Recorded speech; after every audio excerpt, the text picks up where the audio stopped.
নমস্কার বন্ধুরা, কেমন আছো তোমরা সবাই? আশা করি খুব ভালো আছো। আজ আবারও তোমাদের সবাইকে স্বাগত আমার চ্যানেলে নতুন একটি রেসিপির সাথে। আজকে বানাতে চলেছি সম্পূর্ণ নিরামিষ পদ্ধতিতে এঁচোড় চিলি। হ্যাঁ বন্ধুরা, সত্যি বলছি, এত কম সময়ে আর নিরামিষ পদ্ধতিতে এঁচোড় চিলি এইভাবে একবার বাড়িতে বানিয়ে দেখো, খেতে কিন্তু অসম্ভব সুন্দর লাগে আর বানানো কিন্তু খুবই সোজা। আর এটা আমি জিরে রাইসের সাথে পরিবেশন করে দেখিয়েছি। তো চলো কথা না বাড়িয়ে পুরো রেসিপিটি দেখতে থাকো, আশা করি তোমাদের সববার খুব ভালো লাগবে। তো এই রেসিপিটির জন্য আমি প্রথমে দেখো এঁচোড়টাকে আমি এইভাবে কেটে নিয়েছি আগে থেকেই, আর কিছুটা টমেটো আর ক্যাপসিকামটা কেটে নিয়েছি, অল্প একটু কাঁচা লঙ্কা কুচিয়ে নিয়েছি, আর এখানে অল্প একটু আদা গ্রেট করে নিয়েছি। এরপর এঁচোড়টাকে আমি অল্প একটু নুন দিয়ে সেদ্ধ করে নিয়েছি, খুব বেশি কিন্তু আমি সেদ্ধ করিনি। এরপর এর সাথে দিয়ে দিলাম 2 চামচ মতো, 2 থেকে আড়াই চামচ মতো এখানে দিয়ে দিলাম কর্নফ্লাওয়ার, আর দিয়ে দিলাম অল্প একটু বেসনটা কিন্তু আমি অল্প করে দিলাম, এখানে 2 চামচ মতো আমার লেগেছে, অবশ্যই পরিমাণ অনুযায়ী দেবে। দিয়ে দিলাম পরিমাণ মতো নুন ও কিচেন কিং মশলা, আর কালারের জন্য দিয়ে দিলাম একটু কাশ্মীরি রেড চিলি পাউডার, আর দিয়ে দিলাম সামান্য অল্প একটু চিনি মিষ্টির জন্য। তোমরা চাইলে এটাকে স্কিপ করে যেতে পারো, মিষ্টিতে যদি যারা পছন্দ না করো সেটাকে স্কিপ করে যেতে পারো। তো দেখো এরপর আমি খুব ভালোভাবে মেখে নিয়েছি, আমার কিন্তু এখানে জলের প্রয়োজন হলো না। আমি এঁচোড়টা সেদ্ধ করার পর যে ছেঁকে নিয়েছি ওতেই কিন্তু আমার মাখানো হয়ে গেল। তোমরা চাইলে অল্প একটু জল হাফকানা দিয়েও মাখিয়ে নিতে পারো। তো এটা মেখে নেওয়ার পর আমি একটা কড়াই বসিয়ে দিয়েছি, তাতে সাদা তেল গরম করে এইভাবে এঁচোড়গুলোকে ভেজে নিচ্ছি।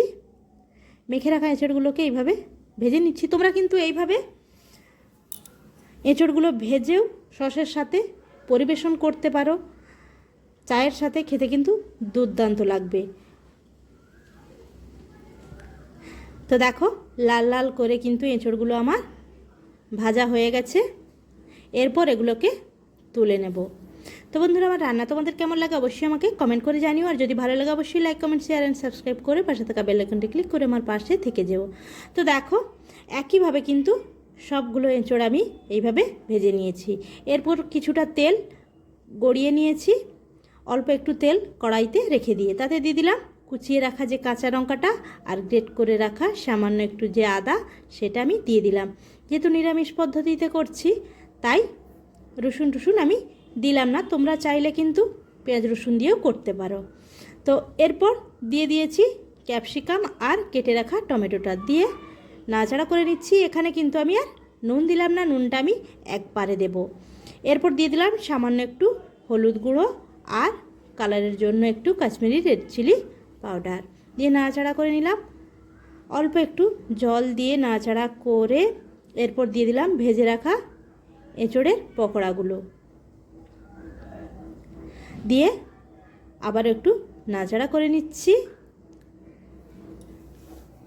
এইভাবে তোমরা খুব সহজেই নিরামিষ দিনে কিন্তু এঁচোড় চিলি বানিয়ে খেতে পারো, বানানো কিন্তু খুবই সোজা আর চিলি চিকেনকেও হার মানাবে। দিয়ে দিলাম পরিমাণ মতো লবণ ও সামান্য একটু স্বাদ ব্যালেন্সের জন্য দিলাম মিষ্টি, দিয়ে নাড়াচাড়া করে নেওয়ার পর দিয়ে দিলাম পরিমাণ মতো সয়া সস, আর দিয়ে দিলাম টমেটো কেচাপ।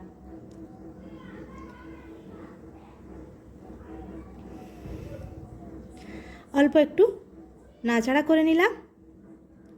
এরপর দিয়ে দেবো সামান্য অল্প একটু জল।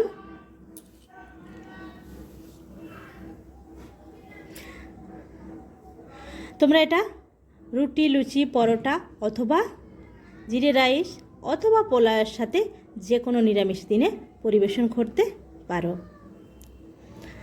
তো জলটা দিয়ে একটু ফুটিয়ে নেওয়ার পর দিয়ে দিলাম সামান্য অল্প একটু কর্নফ্লাওয়ার জলে গুলে দিয়ে দিলাম।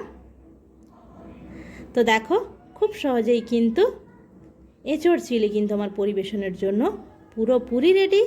এরপর এটাকে আমি নামিয়ে নেব। তো এঁচোড় চিলি কিন্তু আমার পুরোপুরি পরিবেশনের জন্য রেডি, আর আমি এটা একটা পাত্রে নামিয়ে নিয়েছি। আর ওপর থেকে একটু ডেকোরেট করে দিলাম, তার জন্য একটু সাদা তিল ওপর থেকে ছড়িয়ে দিলাম। আর দেখতে কতটা সুন্দর হয়েছে দেখো, দেখতে যতটা সুন্দর হয়েছে খেতেও কিন্তু ততটাই সুন্দর হয়েছে। তো বন্ধুরা দেরি কেন, এইভাবে একবার বাড়িতে চটপট নিরামিষি এঁচোড় চিলি বানিয়ে নিজেও খাও, পরিবারের সবাইকে খাওয়াও। আজকের মতো এই পর্যন্ত, আবারও দেখা হবে অন্য কোনো দিন অন্য কোনো রেসিপির সাথে। সবাই ভালো থেকো, সুস্থ থেকো, টাটা।